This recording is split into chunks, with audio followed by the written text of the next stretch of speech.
مدینہ مارہرا کی قسمت میں۔ قابل صد احترام حضرت سادات اعظام بالخصوص حضور تاج المشائخ، حضور شرف ملت، حضور رفیق ملت، حضور امان اہل سنت، علماء ذوی احترام، اساتذہ کرام، سامعین کرام، السلام علیکم ورحمۃ اللہ وبرکاتہ۔ درود شریف پڑھیں، اللہم صلی علی سیدنا مولانا محمد معدن الجود والکرم وآلہ وصحبہ وبارک وسلم۔ سید الاولیاء سید احمد کبیر رفاعی رضی اللہ تعالیٰ عنہ ایک دن مریدوں کے درمیان تشریف فرما تھے۔ حضرت نے مریدوں سے فرمایا، اگر تم میں سے کوئی میرا عیب جانتا ہو تو مجھے بتائے۔ سارے مریدین حیران۔ ایک مرید کھڑا ہوا کہ حضور آپ میں ایک سب سے بڑا عیب ہے۔ حضرت نے انکساری کرتے فرمایا، جلدی بتاؤ کون سا عیب ہے؟ مرید کہتا ہے، حضور ہم جیسے نکموں ناکاروں کو اپنے دامن میں لینا پالنا یہ ہے۔ سارے مریدین رونے لگے۔ حضرت کی آنکھوں میں بھی آنسو آئے۔ سید الاولیاء نے فرمایا، میں کیا، میں تو تمہارا خادم ہوں۔ میں عرض کرتا ہوں کہ ہمارے ان مشائخ، حضور تاج المشائخ، حضور رفیق ملت، عیب نہیں، یہ ان کی خوبی اور کرم ہے کہ ہم جیسے نکموں کو اپنے دامن میں لے رکھتے ہیں۔ غوث پاک رضی اللہ تعالیٰ عنہ ایک تقریر میں ارشاد فرماتے ہیں، کیف یرحمون العصاۃ، لوگ کہتے ہیں کہ نافرمانوں پر لوگ کس طریقے سے رحم کرتے ہیں، نافرمانوں کو کیسے اپنے دامن میں لیتے ہیں۔ جیسا کہ غوث پاک سے جب کہا گیا مریدوں کے بارے میں کہ فی مریدی جید وردی، آپ کے مرید میں تو جو ہے اچھے بھی ہوں گے برے بھی ہوں گے، تو غوث پاک فرماتے ہیں فَأَمَّا الْجَيِّدُ فَهُوَ لَنَا وَأَمَّا الرَّدِي فَنَحْنُ لَهُ، فرمایا جو ہے اچھے ہیں وہ تو ہمارے ہیں، اور جو برے ہیں، جو نالائق ہیں یا جو ہے نافرمان ہیں، عبد القادر اس کے لیے ہے۔ اعلیٰ حضرت فرماتے ہیں، رضا یوں نہ بلا تو نہیں جید تو نہ ہو، سید جید ہر دہر ہے مولا تیرا، بد صحیح چور صحیح مجرم و ناکارہ صحیح ہے، وہ کیسا ہی صحیح ہے تو کریمہ تیرا۔ اب غوث پاک آگے فرماتے ہیں کیسے نافرمانوں کو دامن میں لیا جاتا ہے۔ فرماتے اذا رأى احدكم ولدا، اذا رأى احدكم ولده اسيرا في يد الكافر الیس یجتہد فی تخلیصہ، غوث پاک فرماتے تم نے کہا اگر کسی کا بیٹا کسی کافر کے قید میں چلا جائے، اس کو چھڑانے کی تم کوشش کرو گے کہ نہیں کرو گے؟ لوگ کہنے لگے ہاں حضور کریں گے۔ فرمایا ہاکذا العارف الخلق جمیعہم کاولادی، فرمایا ایسے ہی اللہ کا بندہ ولی اللہ عارف باللہ، اللہ کا ولی وہ ہوتا ہے کہ ساری مخلوق یہ اس کے لیے اولاد کی طرح ہوتی ہے۔ جس طریقے سے آج حضور تاج المشائخ، حضور رفیق ملت، یہ صرف امان اہل سنت حضرت عثمان میاں، حضرت حیدر میاں ان کے ہی والد نہیں ہیں، ہم نے کہا ہر ایک یہ محسوس کرتا ہے تاج المشائخ اس کے بھی والد ہیں، اس کے بھی والد ہیں، میرے بھی والد ہیں اور تیرے بھی والد ہیں۔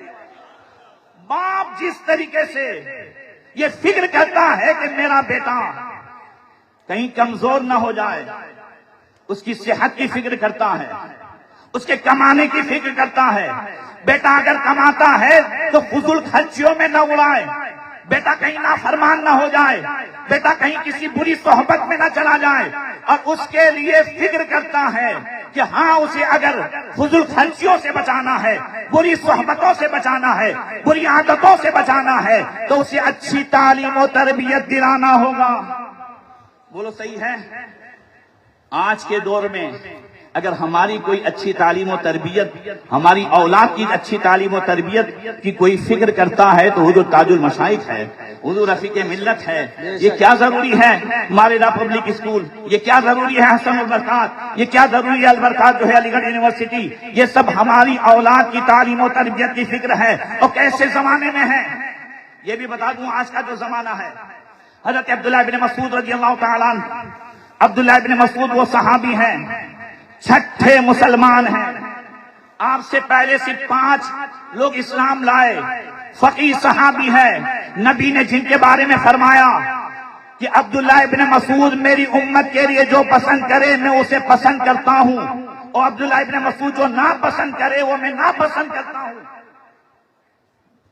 امام اعظم ابو حنیفہ جن کی اتباع کرے وہ عبداللہ ابن مسعود ایک صحاب سے کہتے ہیں، آخری بات سن لے، فرماتے انک فی زمان کثیر فقہاء وقلیل قراء تحفظ فیہ حدود القرآن وتزین حروفہ قلیل من یسأل کثیر من یعطی یطیلون فیہ الصلاة ویقصرون الخطبہ یبدون اعمالہم قبل اہوائیم۔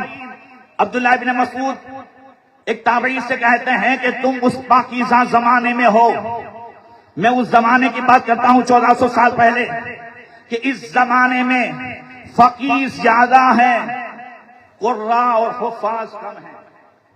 اس زمانے میں فرمایا کہ قرآن کے پڑھنے میں کم دھیان دیا جاتا ہے، قرآن کے احکام پر عمل کرنے میں زیادہ دھیان دیا جاتا ہے۔ مانگنے والے کم ہیں، دینے والے زیادہ ہیں، نماز لمبی لمبی پڑھی جاتی ہے، تقریریں مختصر ہوتی ہیں، اور یبدون اعمالہم قبل اہوائہم۔ عبداللہ ابن مسعود فرماتے ہیں ہاں طبیعت سے پہلے شریعت کا دھیان رکھا جاتا ہے، اعمال کو پہلے جو ہے مقدم کیا جاتا ہے۔ پھر فرماتے ہیں وَسَيَأْتِي عَلَى النَّاسِ زَمَانٌ كَثِيرٌ قُرَّاءُ قَلِيلٌ فُقَهَاءُ تُحْفَظُونَ فِيهِ حُروفُ الْقُرْآنِ وَتُزَيُّ حُدُودُهُ كَثِيرٌ من يسأل قلیل من يعطی یطیلون فی الخطبۃ ویقصرون الصلاۃ ویبدون اہواہم قبل اعمالہم۔ فرمایا اب زمانہ ایسا آنے والا ہے جس میں فقیہ کم ہوں گے،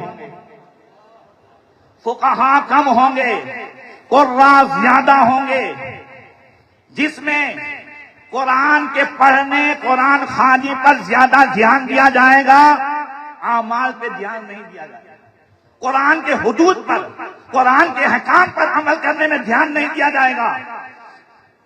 دینے والے کم ہوں گے، مانگنے والے زیادہ ہوں گے، تقریریں لمبی لمبی ہوں گی، یطیلون فی الخطبہ ویقصرون الصلاۃ، نماز مختصر پڑھی جائے گی، اور طبیعت پہ زیادہ دھیان ہوگا، شریعت پہ نہیں ہوگا۔ ایسے دور میں حضور تاج المشائخ، حضور رفیق ملت، ایسے لوگوں کو ہم میں سے بہت سے ایسے ہیں جن کو خاندان نے چھوڑ دیا ہوگا، کسی کو جو ہے کسی اور نے چھوڑ دیا ہوگا، رشتے داروں نے چھوڑ دیا ہوگا، مگر یہ سب چھوڑے ہوئے کو اپنے دامن میں لیتے ہیں، اور ساتھ ساتھ یہ بھی فرماتے ہیں تم میں سے اگر کسی کو کسی کے ماں باپ نے چھوڑا ہے تو یہاں آنا کام نہیں لگے گا، تمہیں وہی فیض وہیں سے ملے گا، اور یہاں سے بھی تب ملے گا جب ماں باپ راضی ہوں گے۔